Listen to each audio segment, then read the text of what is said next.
Bismillahirrahmanirrahim. Assalamualaikum warahmatullahi wabarakatuh.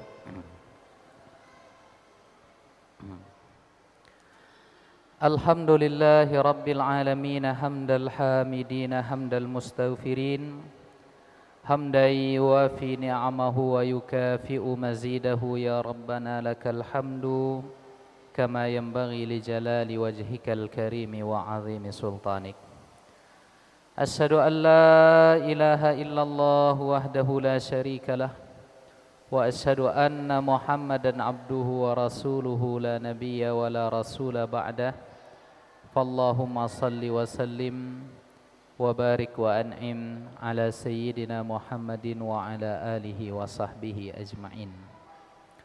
Alim ulama, cerdik pandai, tokoh masyarakat, besar tak disebut gelar, kecil tak dihimbau nama, umumnya hadirin hadirat, tamu-tamu Allah, sidang jamaah salat maghrib yang dimuliakan oleh Allah Subhanahu wa ta'ala. Alhamdulillahi rabbil alamin. Kita bersyukur kepada Allah pada malam hari yang penuh berkah ini, di tempat yang baik, di saat yang baik, Allah kumpulkan kita. Mudah-mudahan apa yang kita lakukan ini menjadi pemberat timbangan kebaikan kita kelak di akhirat. Amin ya rabbal alamin. Salawat dan salam tak lupa kita doakan kepada Allah agar tercurah kepada Nabi kita Muhammad sallallahu alaihi wasallam. Allahumma salli ala sayyidina Muhammad wa ala alihi wa sahbihi wa barik wa sallim. Bapak Ibu yang dimuliakan oleh Allah Subhanahu wa ta'ala, pada dua pertemuan kita yang lalu kita sudah membahas tentang persoalan hukum hakam yang berkaitan dengan salat. Pada pertemuan terakhir kita membahas tentang urgensi dan hikmah dari salat itu. Pada malam ini dan mungkin beberapa pertemuan yang akan datang, karena pada pertemuan yang lalu kita membahas tentang urgensi salat dan kita singgung sedikit tentang urgensi salat itu. Man nasiya an salatin, siapa yang tertidur dari satu salat, ya, dia terlupa dari satu salat. Au nasiyaha man nama an salatin, siapa yang tertidur dengan tidak sengaja meninggalkan salat atau dia terlupa, maka falyusalliha idza zakaraha, maka hendaklah dia salat saat ia ingat. Nah, begitu pentingnya salat sehingga kita sampaikan dulu betapa salat yang ditinggal itu atau yang tertinggal itu wajib diqadha, wajib dilaksanakan kembali, dilakukan kembali di luar waktunya.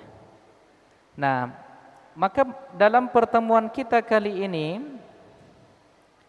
kita akan membahas seputar qadha salat ini secara rinci dan lengkap. Nah, apa definisi dari qadha?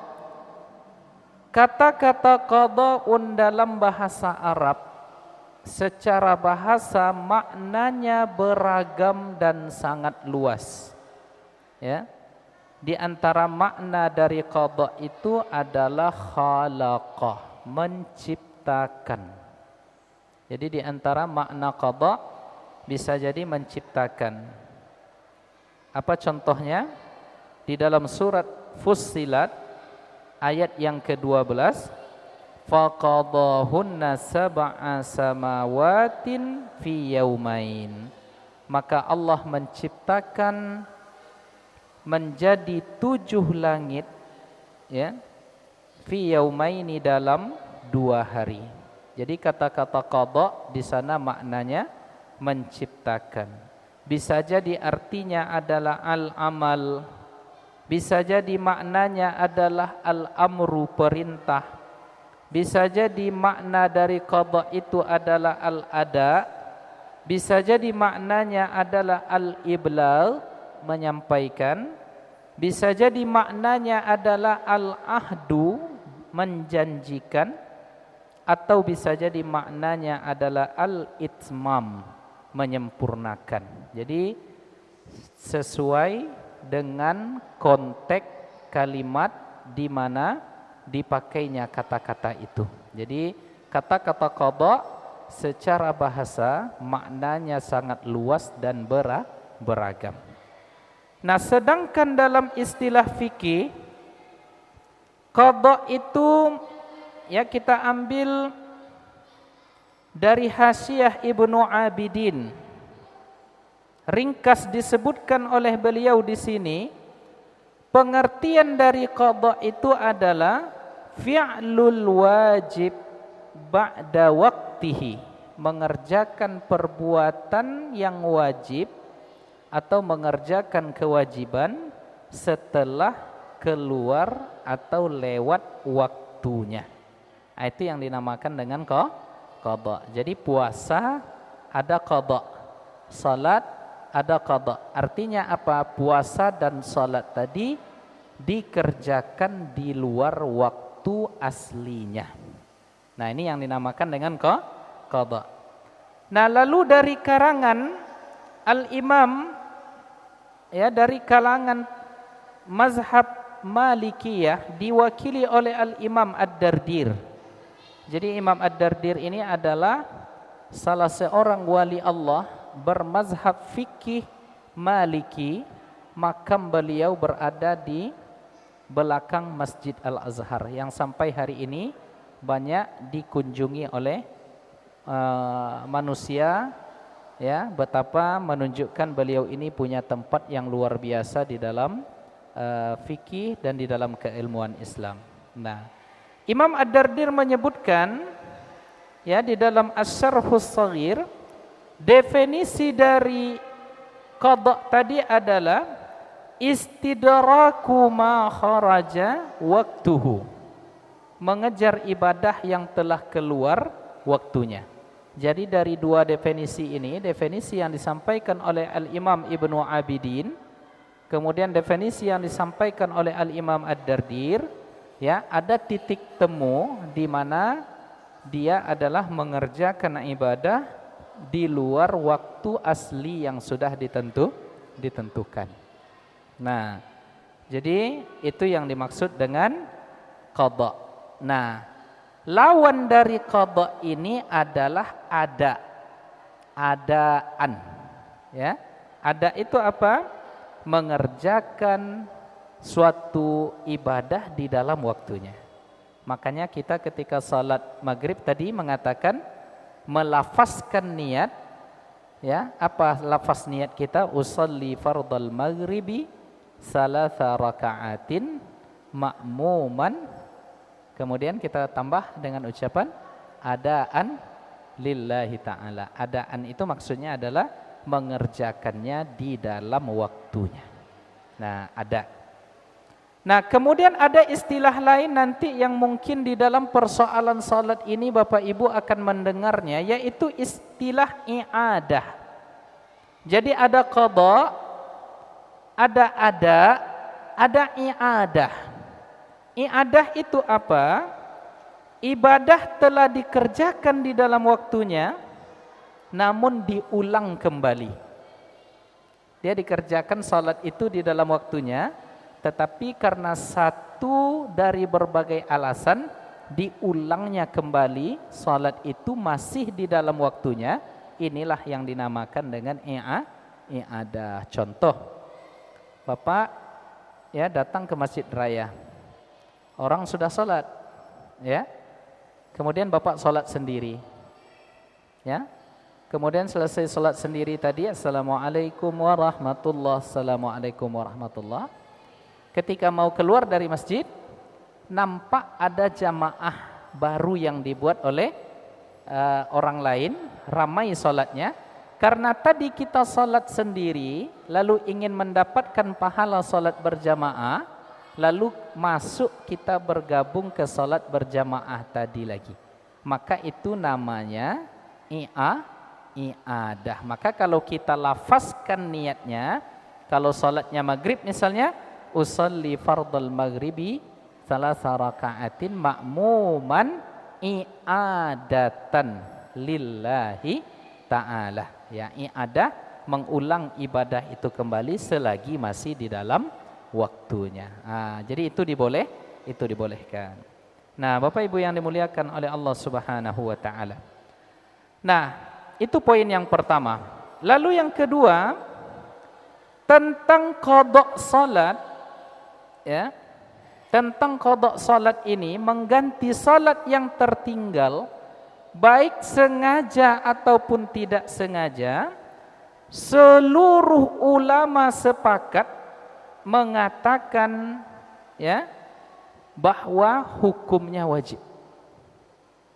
Jadi seluruh ulama mengatakan, ya, di sini dikatakan mengganti salat yang terlewat merupakan ibadah yang disyariatkan, bahkan diperintahkan di dalam syariat Islam. Maka mayoritas ulama mengatakan mengqadha salat yang sengaja ataupun yang tidak sengaja itu hukumnya wajib. Nah, hukumnya wajib. Jadi kita, ya, hanya ada satu, ya, ulama yang mengatakan tidak wajib, yaitu Al-Imam Ibnu Hazm. Ya, Imam Ibnu Hazm mengatakan tidak wajib, tetapi 4 imam mazhab mengatakan wajib. Siapa dia? Imam Hanafi dan kalangan Hanafiyah, Imam Maliki dan murid-muridnya, ulama-ulamanya yang disebut dengan As-Sadah Al-Malikiyah, kemudian Al-Imam Asy-Syafi'i, ya, dan murid-muridnya para ulamanya disebut dengan As-Sadah Asy-Syafi'iyah. Begitu juga Al-Imam Al-Hambali yang seluruh murid-muridnya, senior-seniornya mengatakan yang disebut dengan istilah As-Sadah Al-Hanabilah. Nah, semuanya sepakat mengatakan salat yang tertinggal atau ditinggal itu hukumnya menggantinya adalah wajib. Nah, Bapak Ibu yang dimuliakan oleh Allah Subhanahu wa taala. Ada 6 hadis. Jadi kita tidak mengada-ngada. Karena waktu di kajian yang lalu ada komentar jamaah mengatakan Ustadz ini mengada-ngada, karena dia ikut pemahaman. Karena yang mengikuti Imam Ibnu Hazm ini, ya, dikuatkan pendapatnya kembali oleh Al-Imam Ibnu Taimiyah. Ya, di masa sekarang dikuatkan pendapat itu oleh Al-Imam atau Syekh bin Baz, ya, di Arab Saudi, mufti mantan, ya, mufti kerajaan Arab Saudi yang sudah meninggal, rahimahullah subhanahu wa taala. Hanya itu. Jadi kalau kita cek betul, Imam Ibnu Hazm, Imam Ibnu Taimiyah, kemudian di masa sekarang adalah Al-Imam Syekh bin Baz, ya, yang ada di Arab Saudi. Nah, ada 6 hadis yang mungkin tidak keseluruhan kita baca. Ya, riwayat Imam Al-Bukhari bersumber dari Anas bin Malik anin Nabi sallallahu alaihi wasallam qala, Nabi berkata, Nabi bersabda, man nasiya an salatin atau man nasiya salatan, siapa yang lupa dari satu salat apapun yang wajib, falyusalli idza dzakaraha, hendaklah dia segera salat kala dia mengingatnya. La kafarata laha illa zalika, tidak ada kafaratnya. Jadi kalau meninggalkan salat tidak ada kafaratnya, baik sengaja ataupun tidak sengaja. Nah, kafaratnya hanya itu, ya. Illa zalika itu maksudnya kecuali hanya itu, maksudnya mengulang tadi. Ya, falyusalliha idza dzakaraha, bukan mengulang. Mensalatkan salat yang ditinggal tadi atau yang tertinggal tadi. Ya, jadi tidak ada kafaratnya kecuali hanya itu, yaitu mengqadanya.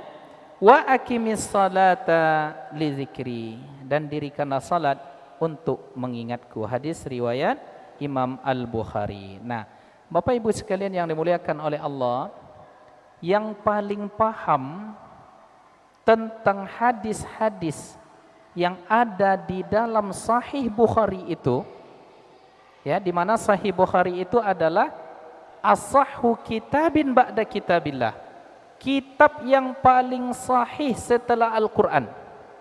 Jadi Al-Quran setelah itu di bawahnya adalah Sahih Bukhari, kumpulan hadis-hadis yang ia tulis dengan sanadnya sampai kepada Rasulullah. Status hadisnya semuanya sahih, semuanya benar-benar bisa diamalkan. Nah, yang paling paham tentang isi dari hadis-hadis yang dituangkan oleh Al-Imam Al-Bukhari di dalam kitabnya Sahihul Jami' itu adalah Al-Imam Ibnu Hajar Al-Asqalani yang dikuburkan di Mesir. Ya, ada sampai hari ini kuburannya. Mudah-mudahan suatu saat kita bisa berziarah ke sana insyaallah. Ya. Jadi umroh kita Pak singgah di Mesir. Jadi ziarah ke makam-makam para sahabat dan para ulama. Nah, apa kata Al-Imam Ibnu Hajar Al-Asqalani ini? Nah, beliau menikil pendapat gurunya yang bernama Ibrahim, di mana Ibrahim ini berkata, orang yang telah meninggalkan sekali salat, ya, sekali salat saja ia tinggalkan, ya, meski telah lewat isrina sanatan, 20 tahun dia tinggalkan. Jadi satu salat saja ia tinggalkan dan telah lewat waktunya 20 tahun dari masa dia meninggalkan satu salat ini. Ambil contoh misalnya salat zuhur, dia dulu 20 tahun dulu dia tak salat zuhur, satu kali salat, maka dia tetap wajib mengganti salat itu. Nah, bayangkan.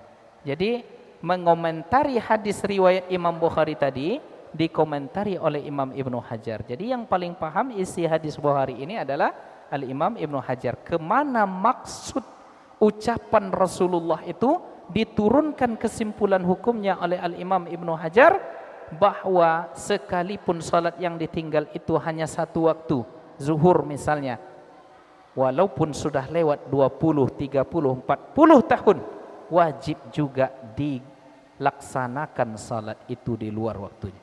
Itulah yang dimaksud dengan qada. Jadi kalau ada orang yang mengatakan saya mengada-ngada, dia suruh baca hadis ini dan Fathul Bari. Jangan-jangan dia tak bisa baca. Ya, Bapak Ibu yang dimuliakan oleh Allah Subhanahu wa taala. Nah, kemudian hadis yang kedua. Nah, dari tadi kita ambil dari Bukhari, sekarang kita ambil yang di bawah Imam Bukhari, yaitu Sahih Muslim yang dikarang oleh Al-Imam Muslim Ibn Al-Hajjaj.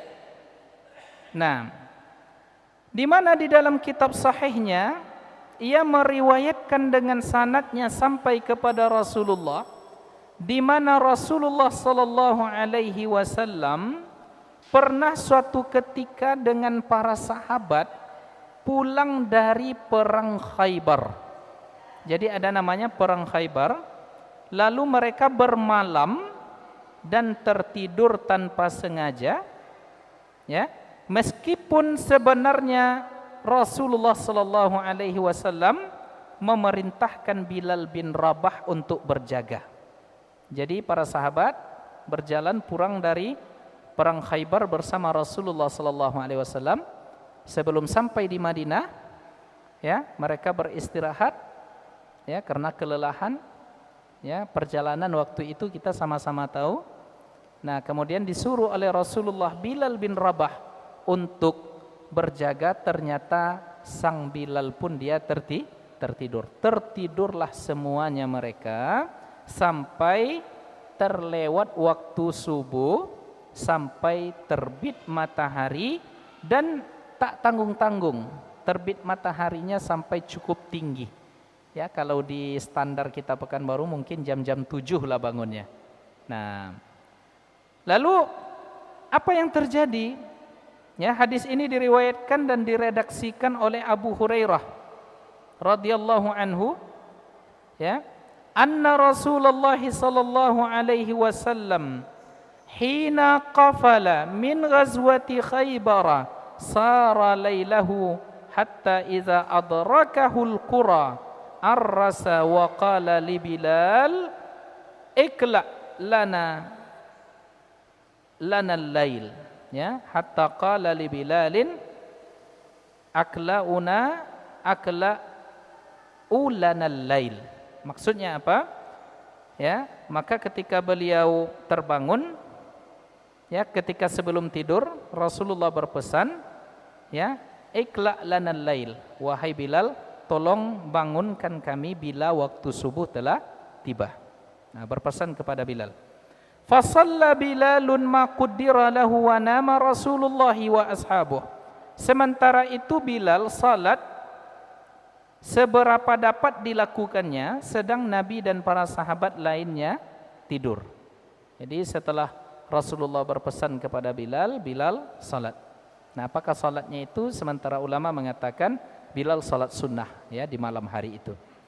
Falamma taqarraba al-fajru istanada Bilalun ila rahilatihi muwajihatal fajri faghalabat Bilalan aynahu wa huwa mustanidun ila rahilatihi falam yastayqiz, ya, Rasulullah sallallahu alaihi wasallam wala Bilalun wala ahadun min ashabihi hatta darabathumus syamsu.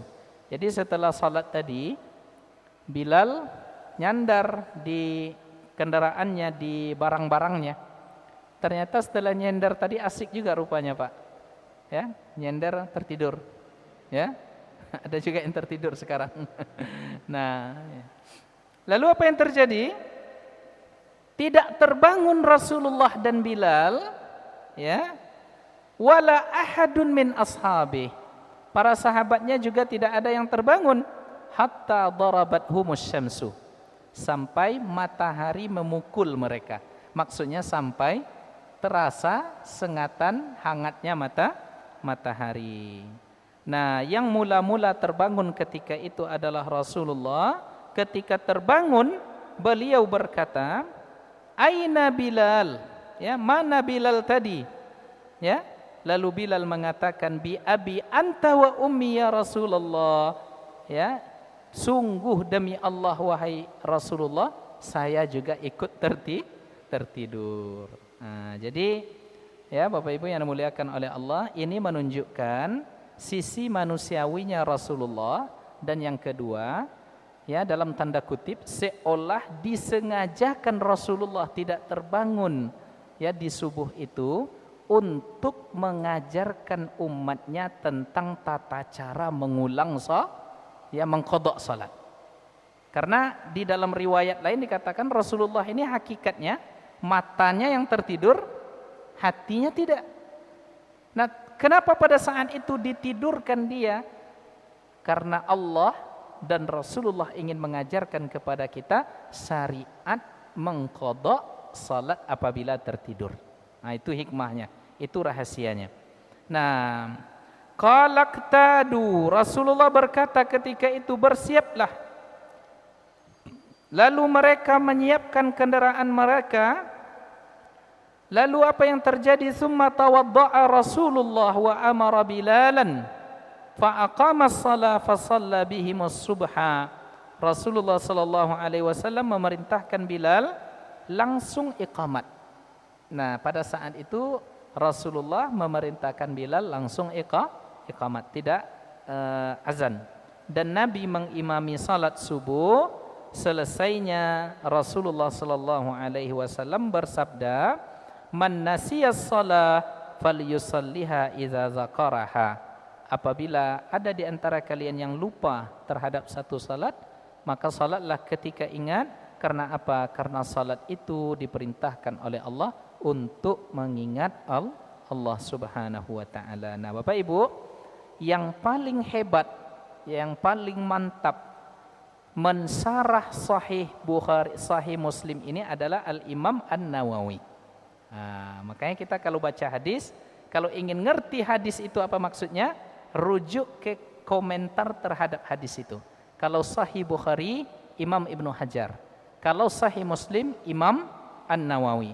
Nah, Imam An-Nawawi ketika menjelaskan hadis ini di dalam kitabnya menegaskan, apa kata Imam An-Nawawi?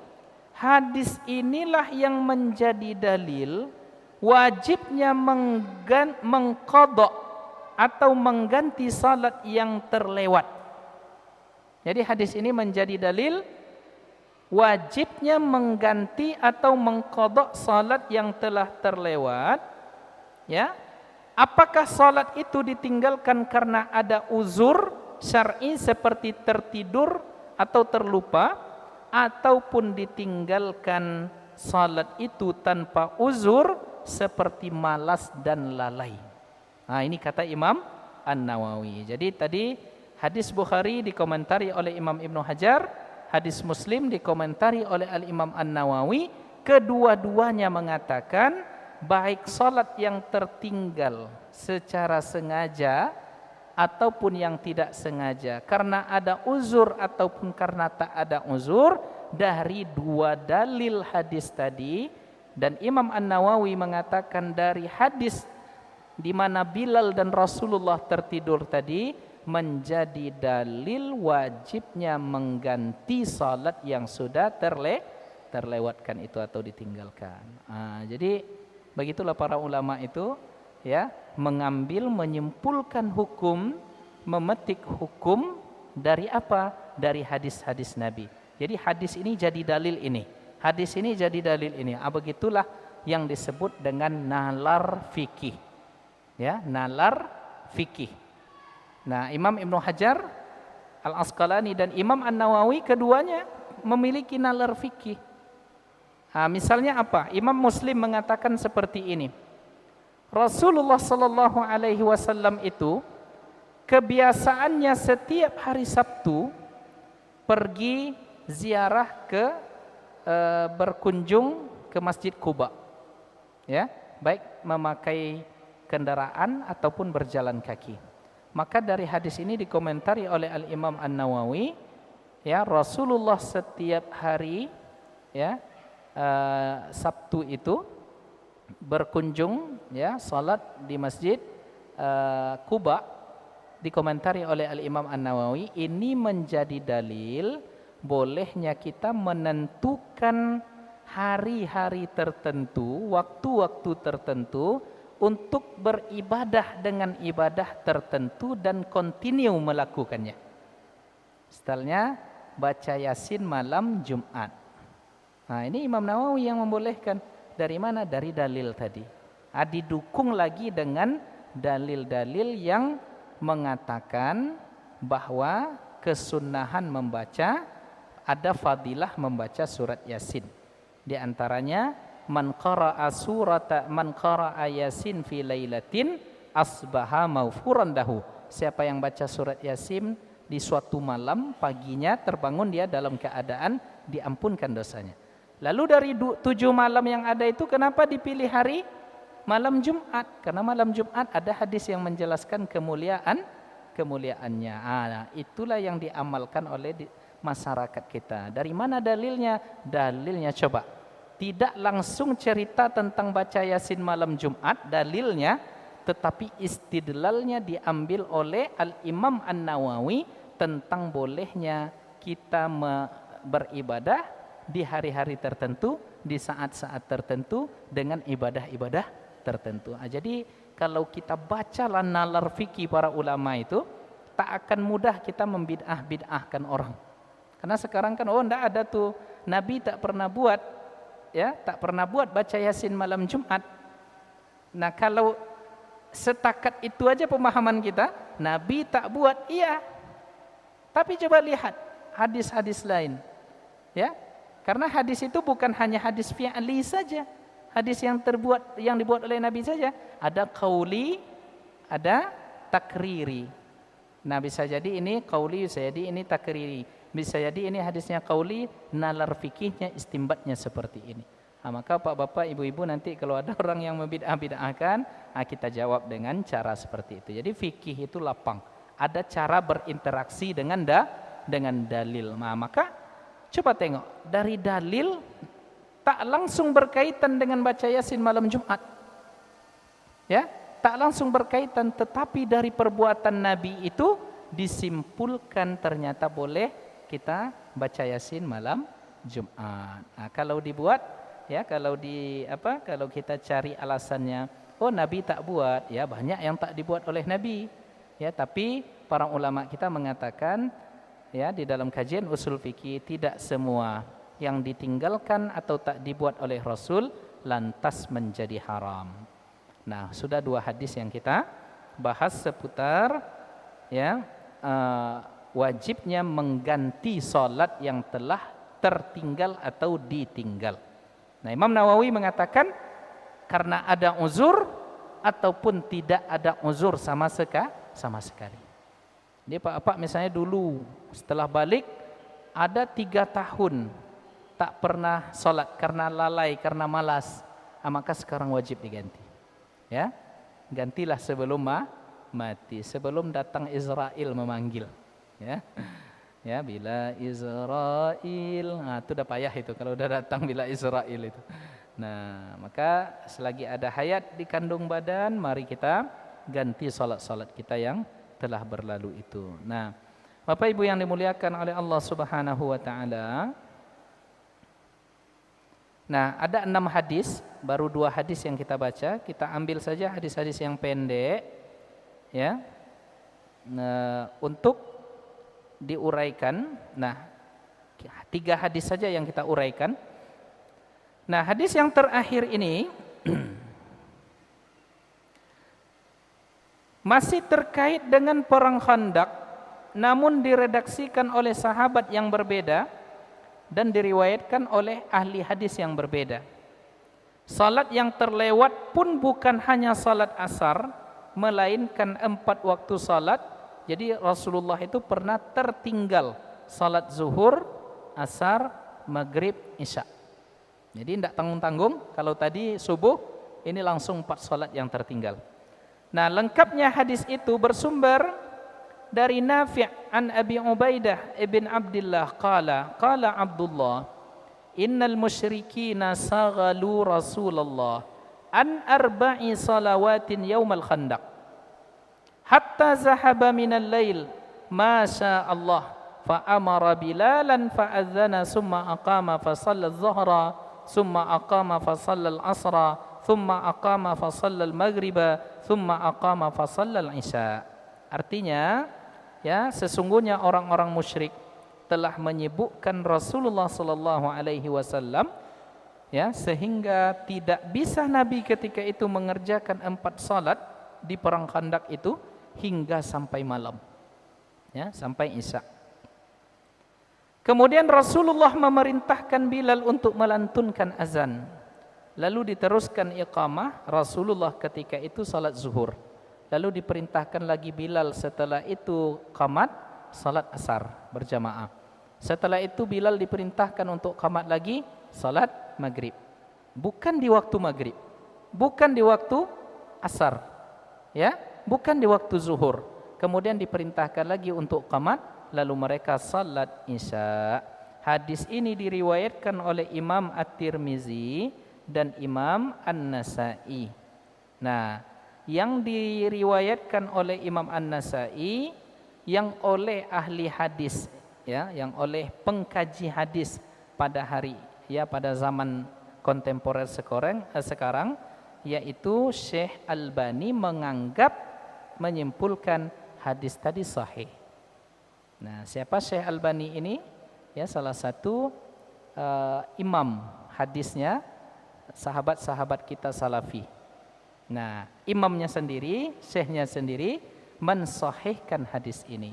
Ya, mensahihkan hadis ini. Kenapa pengikutnya pada hari ini tidak mengamalkan qada salat ini? Ya, tidak mengamalkan salat ini. Nah, bisa jadi karena walaupun hadisnya sahih tapi pemahaman kami tidak seperti itu. Ya sudah. Ya, maka kita kembali lagi ke pembahasan yang kita bahas tadi. Jumhur, mayoritas ulama 4 mazhab mengatakan dari dalil-dalil yang ada tadi disimpulkan bahwa mengqadha salat itu hukumnya wajib. Nah, jadi kita tidak mengada-ngada. Nah, Bapak Ibu yang dimuliakan oleh Allah Subhanahu wa taala.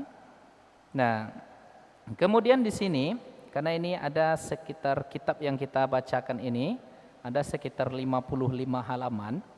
Jadi kita pilih poin-poin pentingnya nanti dalam 2 pertemuan seputar qada salat ini supaya tuntas.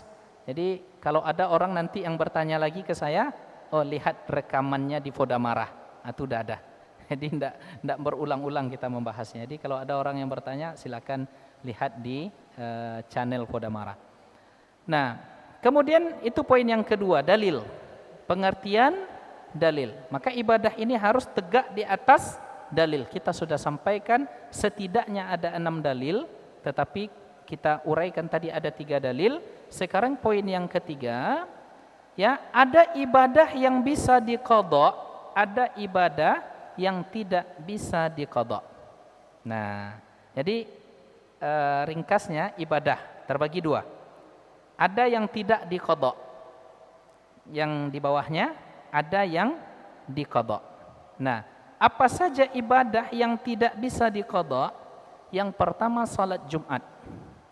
Yang kedua salat mutlak. Yang ketiga meninggalkan salat karena haid dan nifas. Nah, itu tak perlu diqadha. Salat Jumat misalnya, tertidur tidak sengaja. Ya. Tertidur tidak sengaja, ketika bangun datang dia ke masjid raya ternyata orang dah bubar. Apakah diqadhanya salat Jumat? Tidak, dia hanya mesti salat zuhur 4 rakaat. Ya. Atau walaupun dia sengaja tak salat Jumat, tidak gugur juga zuhur dari dia. Oh, saya tidak mau salat Jumat minggu nih, capek saya, menggalih ikan di pasar apa namanya? Pasar bawah. Nah, karena lelah katanya tidur dia jam 12 itu. Nah, kemudian setelah itu apakah dia mengqadha Jumat? Tidak. Dia tetap wajib salat zuhur. Kalau ditinggalkannya, salat zuhurnya ini menjadi hutangnya sampai hari kiamat nanti. Jadi tidak bisa diqadha salat Jumat. Begitu juga salat mutlak. Salat sunat mutlak ini ya salat sunat 2 rakaat kapanpun yang kita inginkan. Jadi kalau ditinggalkan tidak perlu diqadha. Kemudian yang meninggalkan salat karena haid dan nifas. Nah, kemudian ada ibadah yang diqadha tetapi terbagi 2. Yang diqadhanya ini boleh kapan saja, dan yang kedua diqadhanya ini di waktu-waktu tertentu saja. Ini pembagiannya ya. Kalau ada papan tulis bisa kita tuliskan itu biar mudah mengingatnya. Nah, yang diqadha kapan saja itu ada 2. Salat 5 waktu dan kurban. Ternyata kurban boleh juga diqadha, Pak. Tapi nanti kita bahas. Ya, mengqadha kurban itu gimana? Bagaimana aturan fikihnya? Nanti kita uraikan, nanti kita jelaskan di waktu-waktu tertentu. Sekarang kita fokus ke salat ini dulu. Nah, ada yang diqadha di waktu tertentu saja. Jadi tidak kapan saja tetapi di waktu tertentu saja. Nah, terbagi 2. Ada salat Id, yaitu salat Idul Fitri dan Idul Adha, ada haji. Jadi mengqadha haji di waktu tertentu. Jadi 2020 ya dia haji, ternyata hajinya batal. Ya karena tidak wukuf misalnya. Kan batal hajinya itu karena meninggalkan rukun. Nah, maka di antaranya dia mesti mengganti hajinya ini. Tapi tak bisa kapan saja. Mesti diganti di musim haji pula. Tahun depan. Jadi begitu ya. Jadi ringkasnya seperti itu. Ada ibadah yang bisa diqadha, ada yang tidak diqadha. Yang diqadha ada waktunya kapan saja, ada waktu tertentu. Kemudian yang tidak diqadha itu Jumat mutlak, ya, haid dan nifas. Nah, itulah barangkali 3 poin besar yang kita uraikan pada pertemuan ini. Mungkin pertemuan selanjutnya atau pertemuan ketiganya kita tuntaskan ya pembahasan tentang qadha salat ini supaya nanti ya kawan-kawan pun kalau ingin bertanya ya ada hal-hal yang belum apa nanti bisa langsung ke channel poda marah untuk mendapatkan ilmunya. Jadi kita tidak berulang-ulang menjelaskan ini. Jadi kita tuntaskan, baca kitab ini khusus, baru kita lanjutkan nanti ke fikih manhaji tentang persoalan salat. Itu barangkali karena waktu sudah masuk. Ada pertanyaan? Oh banyak. Silakan dulu Pak, Bapak dulu.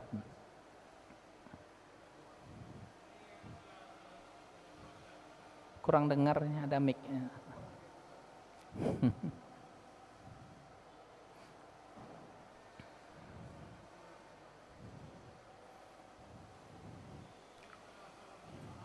Ya.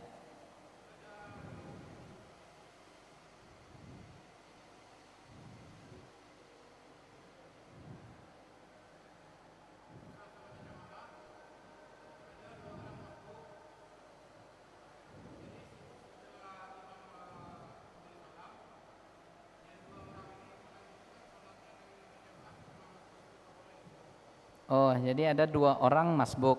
Setelah imam salam, yang 2 orang ini berjamaah pula. Sesama masbuk. Langsung berjamaah aja begitu. Oh, ini tidak sah, Pak. Ya, tidak sah. Karena tadi niat pertamanya sudah mengikut imam. Setelah itu cukup dia menyempurnakan salatnya yang mafata min salatihi, ya, min rakaat, mana yang tertinggal dari rakaatnya, tanpa dia harus bermakmum atau berimam kepada kawannya yang sebelah tadi. Karena nanti ada perubahan niat di sana. Di awal dia sudah ngikut imam ini, ya kan, makmuman, ya, dalam keadaan makmum. Nah, tetapi ketika dia merubah niatnya ini, maka merubah niat di dalam salat batal. Maka tidak sah. Maka cukup, ini dalam perspektif mazhab Syafi'i, maka cukup dia, ya, sempurnakan saja tanpa dia ngikut pula yang ke sebelahnya tadi. Itu Pak, ya. Kan itu maksudnya, ya. Nah, jadi tak perlu. Jadi masing-masing menyempurnakan salatnya. Jadi tidak ngikut. Baik. Silakan. Bagaimana tata cara mengqadha salat yang tidak ingat lagi jumlahnya. Tentang tata caranya di pertemuan yang akan datang kita uraikan detail karena ada poin-poinnya. Tetapi bagaimana dengan salat yang tertinggal tetapi tidak ingat lagi berapa banyak, berapa kali, ya? Maka dia takdirkan, dia apa bahasa ditakdirkan itu? Dia perkirakan dengan perkiraan kuatnya kira-kira berapa, gitu saja. Ya, karena udah tidak ingat lagi berapa, kira-kira 5 tahun apa 6 tahun, ya. Maka persangkaan kuat saja, elok lah 6 tahun aja lah buat, ya, biar lebih daripada terkurang. Jadi, tapi kalau, ya, kaedahnya al yakin la yazulu bisak, la yuzalu bisak. Ya, tergantung keyakinannya. Kalau yakin dia misalnya 6 tahun, ya, maka dibina di atas keyakinannya tadi. Tetapi kalau dia tidak yakin, ragu mana yang kuat, maka dahulukan kira-kira persangkaan kuatnya kira-kira berapa, udah segitu. Nah, di luar itu nanti jika ternyata salah, ijtihadnya salah, maka tetap juga dia diberikan pahala oleh Allah Subhanahu wa taala. Maka jemaah yang bertanya, silakan diperkirakan dengan perkiraan kuatnya, dengan sangkaan kuatnya, beristihad kira-kira berapa, tentukan, ya, 5 tahun atau 6 tahun, mungkin lebih elok diambil yang 6 tahun, ya. Dan kalaupun ternyata keliru persangkaannya tadi, Allah sudah memaafkan dan mengapresiasi dengan pahala insya Allah. Itu barangkali Bapak. Masih banyak, ya. Waktu Isya udah silakan. Ya.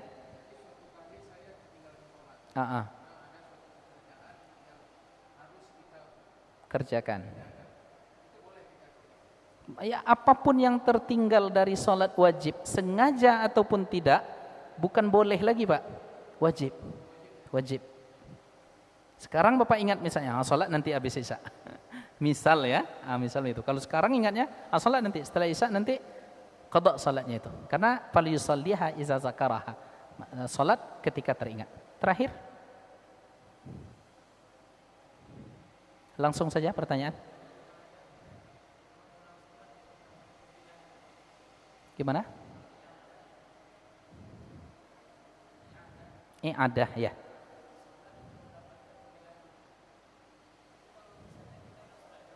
Ya. Ya.